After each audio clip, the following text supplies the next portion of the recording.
Bắt đầu.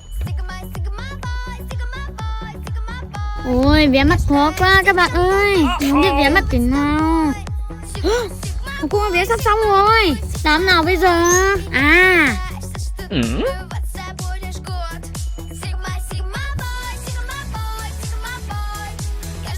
Ê